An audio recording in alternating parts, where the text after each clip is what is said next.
Olá pessoal, neste vídeo eu vou responder algumas dúvidas que chegaram para mim, que é como debugar funções em bancos de dados.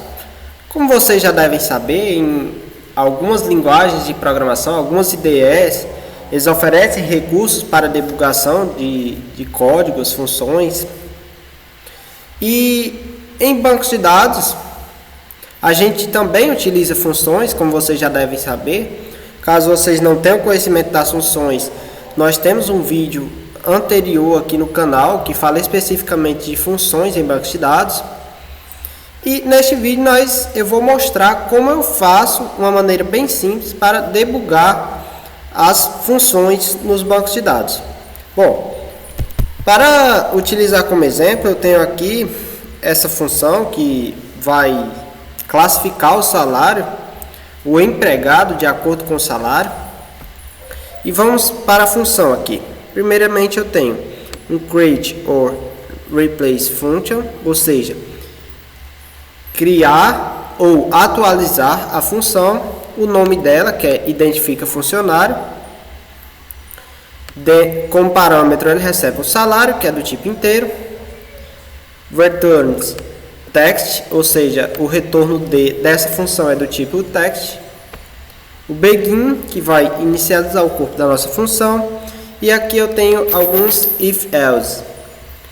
No primeiro if, se o salário for menor que 1.800, ele retorna que é um estagiário. No segundo, se o salário for menor que 5.000, ele retorna que é um auxiliar. E no terceiro, se o salário for menor que 10.000, ele vai retornar que é um programador. Caso não caia em nenhuma dessas condições, ele vai retornar que não está parametrizado. Bom, essa é uma função bem simples, como vocês podem ver. E vamos aqui executá-la. E agora vamos executar a função passando como parâmetro o valor 9.000. Ok, se vocês observarem aqui abaixo, ele retornou que esse funcionário com o salário de 9.000 é um programador, exatamente como está especificado aqui nesse else. Caso o salário seja menor que 10.000, retorne que é um programador. Ok, a função está funcionando corretamente, mas você quer debugar a função, você quer entender o que está acontecendo por trás de todo esse código. Bom, no caso dessa função é bem simples, visualmente dá para entender o que está acontecendo, mas existem casos de se trabalhar com funções em bancos de dados que elas têm 1.000 linhas de código, 2.000 linhas, então torna-se muito difícil você debugar essa função visualmente. Então eu vou mostrar aqui uma técnica bem simples que eu utilizo. Bom, gente, aqui eu tenho exatamente a mesma função que a gente acabou de ver, porém ela tem uma pequena diferença. Em cada passagem da minha função, eu coloquei para ele retornar um raise notice.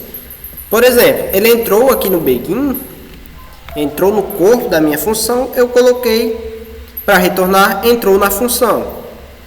Caso ele teste essa condição, se o salário é menor que 1.800 e seja verdadeira, ele vai entrar aqui e vai retornar o raise notice, entrou no primeiro if e vai retornar que é um estagiário. E assim sucessivamente. Eu coloquei para todas as passagens da minha função, porque assim, ao final da função, ele vai retornar o resultado. E além disso, ele vai retornar o debug, ou seja, ele vai mostrar quais as passagens que ele fez na função. Vamos dar uma olhada aqui como está funcionando.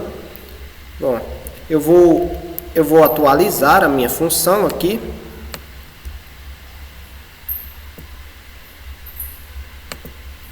Ok, e agora eu vou fazer o mesmo select que eu fiz anteriormente. Select identifica funcionário, passando 9.000 como parâmetro. Bom, como vocês podem ver aqui abaixo, ele retornou que é um programador, porém tem uma pequena diferença. Se a gente for ver nas mensagens, ele vai retornar, ele vai ter duas mensagens aqui. Entrou na função e entrou no terceiro if. Se a gente for olhar aqui na nossa função, ele está fazendo exatamente o que ele retornou nas nossas notícias, nas nossas mensagens. Bom, ele vai entrar aqui no begin, ou seja, ele vai entrar no corpo da nossa função, vai testar o primeiro if. O salário é menor do que 1.800? Não. Vai para o segundo. É menor do que 5.000? Não. Vai para o terceiro. É menor que 10.000? Sim. Vai entrar nesse terceiro if e vai retornar que é um programador. Bom, esse debug para uma função muito pequena como essa, que dá para observar visualmente, como eu já falei, ele não é necessário, porque você olhando para a função dá para você entender o que está funcionando no corpo dela. Porém, como eu já disse, se você estiver trabalhando com uma função muito grande, ele é um recurso bem simples de utilizar e muito eficiente, que pode te ajudar bastante quando você estiver desenvolvendo o seu banco de dados. Bom, eu vou ficando por aqui, espero que você tenha gostado desse vídeo e até a próxima.